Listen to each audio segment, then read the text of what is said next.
먼저 이재명 대통령 국정 지지율 소식부터 먼저 가볼까요? 부동산 정책에 대해서 굉장히 강한 메시지를 계속 내고 있는데 네. 국정 지지율은 최근 6개월 새 가장 높았습니다. 네. 지난번 뷰리핑에서 아마 유튜브 중에서 이 부동산 정책이 지지율에 도움이 될 거다라고 이야기한 유일한 유튜브가 아닌가 싶은데요. 박지영 평론가가 이 부동산 정책을 전략적으로 선택해서 지금 메시지를 내는 것이 지지율에 큰 영향을 주지 않을 뿐만 아니라 도움이 될 것이다라는 이야기를 해서 같이 진행하는 입장에서도 좀 놀랐거든요. 그런데 어제 여론조사가 나온 걸 보니까 실제로 지지율이 올랐습니다. 예. 사실 우리가 따지고 보면 다주택자는 예. 사실은 굉장히 소수잖아요. 예. 근데 사실은 세금 문제라든지 이런 걸 다루면 그분들뿐만 아니라 다른 분들도 1가구 1주택자 분들도 우리 세금도 오르는 게 아닌가라고 해서 이제 부정적인 여론조사 결과가 나온 게 많았는데 예. 이것도 많이 반복되다 보니까 예. 이제 우리 국민들도 조금 생각을 다르게 한 게 아닌가 싶은 생각이 드네요. 예, 맞습니다. 대통령이 강한 메시지를 에스컬레이팅해가면서 반복적으로 내는 효과다라는 분석들이 나오고요. 그 여론조사에 대해서 좀 간단하게 좀 설명을 드리면 엠브레인 퍼블릭 캐스텟 리서치 코리아 리서치 한국 리서치가 2일 4일 전국 성인 남녀 1,003명을 조사해서 어제 발표한 겁니다. 전국 지표 조사이고요. MBS 무선 전화 면접 100%, 95% 신뢰 수준의 표본오차 플러스 마이너스 3.1%포인트 자세한 사항은 중앙선거 여론심의조사위원회 홈페이지 참조하시면 되는데 제가 왜 이렇게 말씀을 드리냐면요. 지방선거가 가까워지고 있어서요. 일단 좀 말씀을 좀 드렸습니다. 그래요? 근데 원래 유튜브는 그 방송의 그 기준을 적용받지 않을 텐데. 저희는 고품격이기 때문에 말씀을 좀 드렸습니다. 네, 알겠습니다. 예. 이 조사에서 이재명 대통령의 국정 운영에 대한 평가, 긍정 평가가 63%가 나왔습니다. 2주 전에 긍정 평가 59% 포인트보다는 4% 포인트 올라갔는데요. 물론 이제 오차 범위 내에 있습니다만은 경향적으로 추세적으로 봤을 때는 오르는 추세여서 보통 부동산 정책을 강공 드라이브를 걸었을 때 이전의 여론조사가 하향 추세를 보이는 것에 비하면 다른 분위기다라고 볼 수 있겠습니다. 예. 뭐 다주택자 중과세 그 유예 중단에 대한 그 여론조사도 꽤 높았죠. 예. 5월 9일자입니다. 아시다시피 다주택자 양도소득세 중과유예 조치 종료하는 거에 대해서는 잘한 조치라는 응답이 61%로 절반을 넘었는데요. 잘못한 조치라는 쪽이 27%에 집계돼서 이것 또한 눈에 띄었습니다. 특히 좀 주목할 점은 2주택 이상 보유자들도 잘한 조치라는 응답이 절반을 넘었습니다. 53%가 넘어서 이거는 메시지가 진짜 먹히는 건가? 라는 생각도 좀 들었습니다. 이거는 어떻게 봐야 되죠? 2주택 이상 보유자도 잘한 조치라는 것은? 실제로 모르겠습니다. 이 디테일하게 어떤 의미인가는 사실 이 응답에서 보통 이 조사기관이 밝히긴 하는데 드러나 있지는 않습니다. 조금 더 들여다보긴 해야겠습니다만 이재명 대통령의 전반적인 정책에 대한 지지가 반영된 거 아니냐 이 정도로 좀 해석은 할 수 있을 것 같습니다. 예, 알겠습니다. 예, 그럼 다음 소식으로 가보죠. 윤석열 김건희 부부의 공천 개입 의혹 핵심 인물인 명태균 씨와 김영선 전 국회의원이 정치자금법 위반 혐의에 대해 무죄를 선고받았습니다. 저희가 최근에도 이제 그 김건희 씨 판결에 대해서 제가 이해하기 힘들다는 이야기가 많았었는데 이것도 정말 이해하기 힘들어요. 예. 창원지법 형사 4부입니다. 재판장 김인택 판사입니다. 요즘은 재판장 이름을 꼭 이야기를 해달라는 분들이 많아서요. 네, 재판장 김인택 판사고요. 어제 정치자금법 위반 혐의로 기소된 명태균 씨와 김영선 전 의원 등 5명 선고 공판이 있었고 정치자금법 위반 혐의에 대해서 이들 모두에게 무죄를 선고했습니다. 혹시 무슨 사건인가 기억하시는 분들에게 간단하게 좀 설명을 드리면 반띵이라고 보통 표현하는데요. 그렇죠. 예. 김영선 전 의원이 공천 받는 과정에서 명태균 씨가 여론조사를 하고 이 여론조사의 결과를 가지고 윤석열 김건희 씨 부부와 이야기를 오가면서 결국은 김영선 전 의원은 보궐선거에 공천이 됐고 당선이 됐거든요. 이 과정에서 정치자금법 위반이 있었던 거 아니냐라고 창원지검에서 이건 특검이 아닙니다. 창원지검에서 기소를 해서 이번에 재판이 나온 사건입니다. 기준님 이거 어떻게 봐야 되나요? 이 판결 내용. 그러니까 이게 지금 지난번에 그 김건희 1심 판결 특검이 기소한 거 그거 연장선에 있는 판결이라고 이제 보이는데요. 그러니까 당시 그 김영선 의원을 공천하는 과정, 음. 이 과정 자체가 과연 그러면 그 정당한 과정에 그런 공천이었냐 여기에 대한 판단이 선행돼야 되는데 지난번에 그 김건희 1심 그 판결 우인상 재판장이 한 그 판결에서도 그 과정은 그냥 공천관리위원회에서 정한 그런 룰에 따라 한 걸로 보인다 이렇게 이제 판결했는데 이번에도 그런 취지인 것 같아요. 지금 보면은 공관위원들이 토론을 거쳐서 김영선을 선택한 걸 보면 이건 정당한 그런 공천 과정으로 보인다. 그러니까 이제 그 전에 선행되었던 여러 가지 전제, 명태균 씨가 이제 윤석열, 김건희 부부 접근을 해가지고 윤석열 그 후보한테 유리한 여론조사를 무상으로 해준 거, 그게 김영선 공천에 영향을 줬다라는 그 전제를 깬 거죠. 이 판결에서.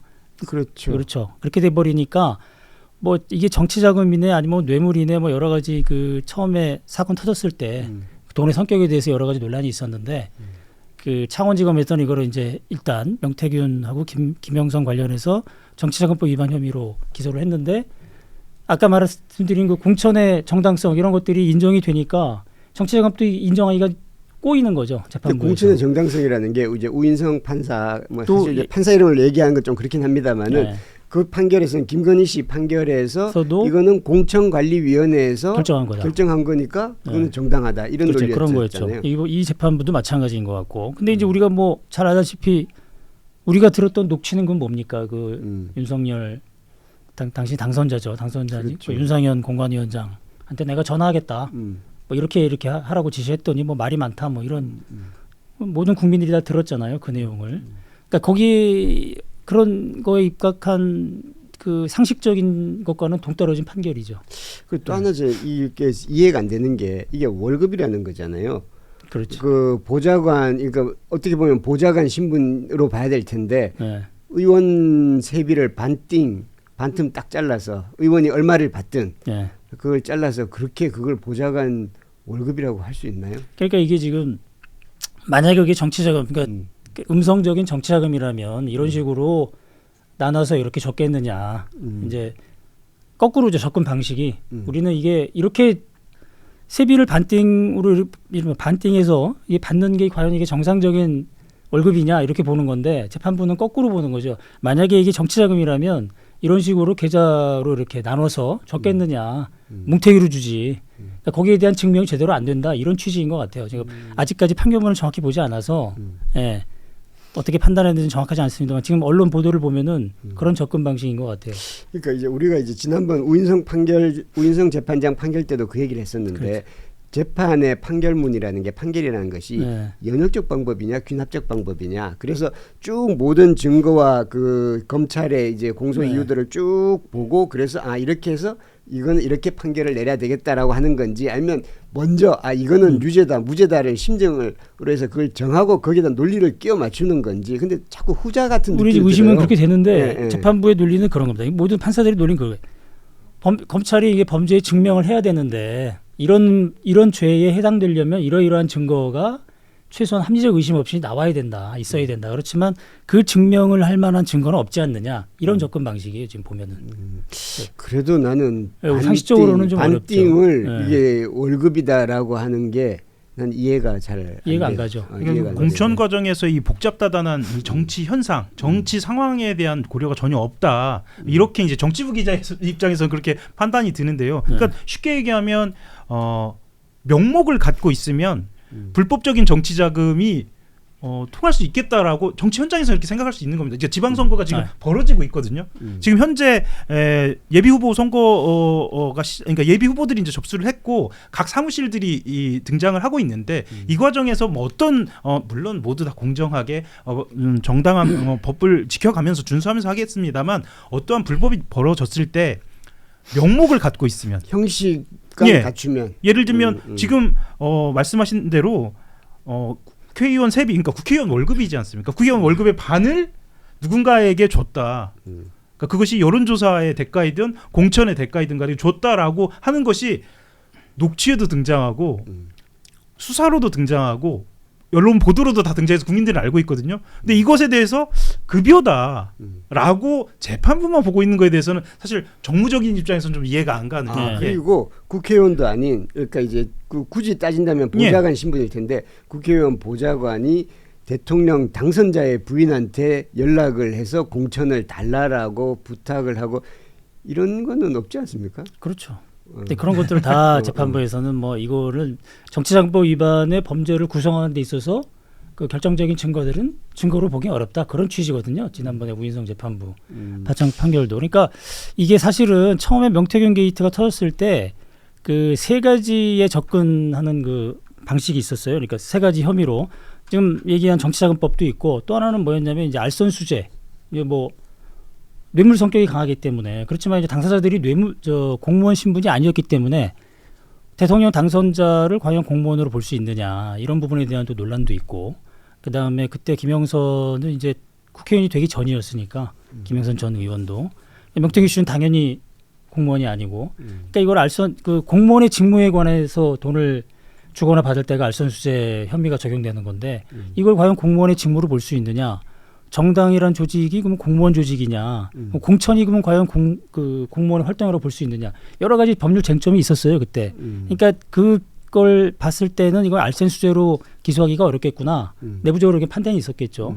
그러니까 두 번째는 좀 이 부분에 대해서는 가능성이 있다고 얘기하는 사람 꽤 있어요 법조인 중에 업무방해. 그러니까 이제 뭐냐면 그 국민의힘, 국힘의 공천에 대해를 방해한 거죠. 공천이 정당하게 이루어져야 되는데 거기에 대해서 방해한 행위들, 뭐 대통령 당선자가 공관장에 전화해가지고 누구 해줘라 이런 식으로 압력을 가했다거나 이거는 정상적으로 이루어져야 되는 공천을 이제 방해한 거죠. 개입해서.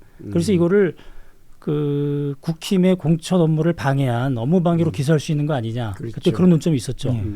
그러니까 뇌물은 이제 공무원이 아니기 때문에 아니기 때문에 뇌물은 있었고. 조금 원천적으로 어렵고 알선수재도 공무원한테 이제 공무원의 직무에 관련된 그 행위에 대해서 행위를 해야 되는데 그것도 지금 좀 애매하고 라는 게 이제 재판장의 이제 결론이라는 거죠. 결론이었고 그다음에 그 이제 방금 얘기한 이제 업무방해 이 부분에 대해서는 그 김건희 1심 거기서도 그 내란 특검 김건희 특검에서도 업무방해 이걸 상당히 좀 고민을 했던 것 같아요. 얘기 들어보면.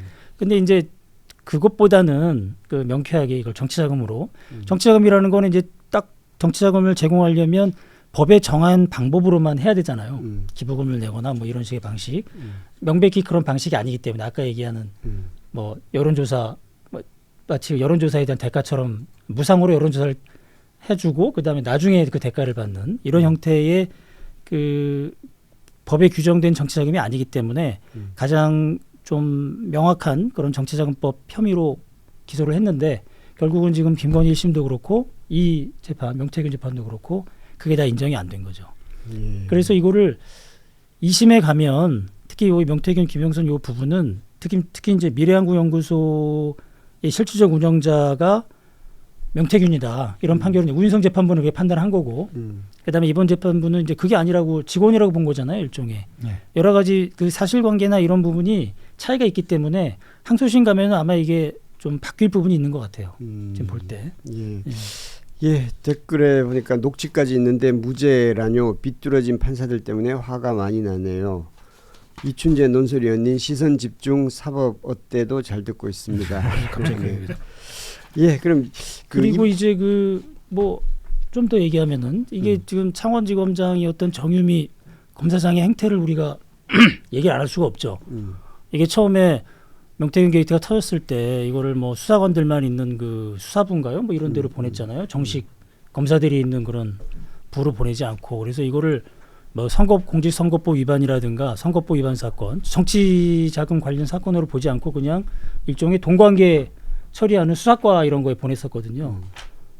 결국은 기소도 그러니까 그때 이제 윤석열, 김건희 부부와의 연관성 이 부분은 서울중앙지검으로 올려 보냈거든요. 그때 그리고 요 지금 명태균, 김영선 두 사람 관계, 금전 관계만 가지고 이렇게 수사를 한 건데 사실상 기소 단계에서 이미 그 이걸 반드시 뭐 유죄를 입증하겠다 이런 의지를 갖고 기소한 게 아니지 않느냐.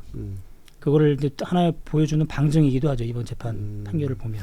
그 이 판결 관련해서 이것만 하나 여쭤봤으면 합니다. 그러면 지난번에 사실 우인성 판사 재판 결과가 이번 명태균 김영선 판결에 영향을 줬고 그러면 이번 명태균 김영선 판결이 앞으로 있을 윤석열 김건희 부부 재판에 또 영향을 미칩니까?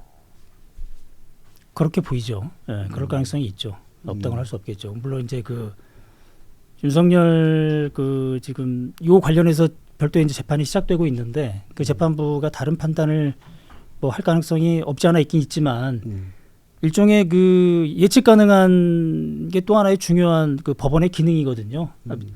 같은 사건, 비슷한 사건에 대해서 선례가 있으면 가급적 그 선례를 중심으로 이제 판단을 하려는 경향이 있죠. 그게 이제 법적 안정성 차원에서 바람직하긴 하고 이제 그런 측면에 봤을 때는 이제 지금 남아 있는 윤석열 윤석열 피고인 그 사건에 대해서도 이 판단이 유지될 가능성이 좀 커 보이는 거죠. 예. 그럼 굉장히 우려스러운 우려스러운 일인데요. 거고. 네. 그다음에 또 하나는 이제 그 지금 이 재판부가 상당히 문제가 많은 재판부였어요. 혹시 뭐 기억하시는지 모르겠습니다만 이 김인택 부장판사에 대해서 그러니까 이 명태균 김영선 판결을 내린 판결을 재판부. 지금 김인택 창원지법 지법. 뭐 그 대기업 면세점에서 뭐 거의 저 면세품을 뭐 정당한 대가 지불하지 않고 받았다는 그런 의혹이 제기됐었던 판사예요. 그리고 뭐 지난번에 대법원 국감 때 이 문제가 제기됐었죠. 이 김인택 부장판사한테 과연 이 사건을 재판을 맡기는 게 맞느냐? 이미 그 어떤 그 신뢰성 이런 부분에 대해서 상당히 그 타격을 받은 재판부에 이런 사건을 맡기는 게 과연 그 결과가 나왔을 때 그게 공정성이 그 신뢰성이 있겠느냐 이런 문제 제기됐었는데 흐지부지 되고 아무튼 그리고 이제 이런 결과까지 나왔는데 그러니까 좀 공교롭죠. 지금 뭐 재판부에 대한 그런 부분도.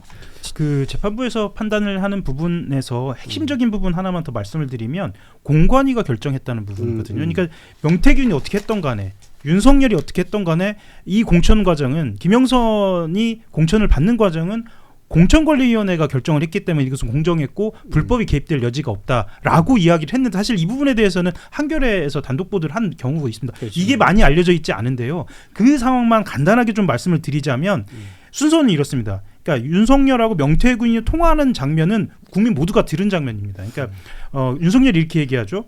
공관위에서 나한테 명단을 들고 왔길래 내가 김영선을 해줘라고 그랬는데 내가 상현이한테 한 번 더 얘기할게. 걔가 공관장이니까 라고 이렇게 윤석열이 얘기한 다음 날 실제로 윤상현 의원은 본인이 윤석열과 전화통화한 사실을 인정을 합니다. 그리고 나서 그러면 회의록이 어떻게 남아있느냐. 그러니까 그 회의록대로 회의가 진행된 거 아닙니까? 그 회의가 공정했느냐라고 들여다보면 원래는 윤상현 의원이 여성 공천을 이야기하면서 김영선 의원을 그러면 공천을 하려고 했느냐 그런 분위기는 전혀 아니고 갑자기 분위기가 바뀌었다고 그렇죠. 합니다. 이것도 좀 알려진 사실이거든요. 예. 이렇게 이야기하면서 반대 의견들이 나오는 것도 회의록에 그대로 있습니다. 그러니까 반대 의견 어떤 의견들이 나왔냐면 우리 지역 여기는 창원을 이야기합니다. 우리 지역에 경쟁력 있는 인물이 있는데도 왜 이 사람이 생뚱맞게 하느냐 나오느냐라는 말이 나올 수 있다라는 회의록 기록이 있고요. 그런데 이제 윤상현 의원이 계속 편을 드니까 다 정해놓고 하네라는 말도 회의록에 있거든요. 아니 이건 제가 판사라도 이거는 다 영향을 미쳤고 이제 녹취가 다 있고 하니까 그렇게 판단을 할 것 같은데. 네. 그래서 실제로 공관위 부위원장이 당시에 한기호 의원인데 객관적으로 하려면 내일 돌려봐. 그러니까 내일 여론조사를 돌려보고 해도 된다. 이렇게 얘기하니까 윤상현 의원이 굳이 그냥 오늘 끝내자라고 해서 표결을 붙인 여론조사는 겁니다. 안 되니까. 예. 그래서 표결이 된 거고 사실은 정치부에서 이 공관위 분위기를 이렇게 취재를 해보면 공관위에서 어떤 대상자에게 적극적으로 편을 들어도 안 되고 적극적으로 부인을 해도 안 됩니다. 왜 안 되냐면 관례적으로 적극적으로 누군가 밀면 저 사람이 그 사람을 미는구나라고 낙인시킬 수도 있고 반대를 하면 저 사람은 그 사람을 반대하는구나 또 낙인시킬 수도 있습니다. 그러면 정치적인 어떤 세력의 다툼이라든가 개인적인 편들기로 오해를 살 수 있거든요. 그런데 윤상현 의원 같은 경우 공관위원장임에도 불구하고 이렇게 밀어붙인 겁니다. 그래서 공관위원장이 이렇게 밀어붙이는데 누구 개인이 나서서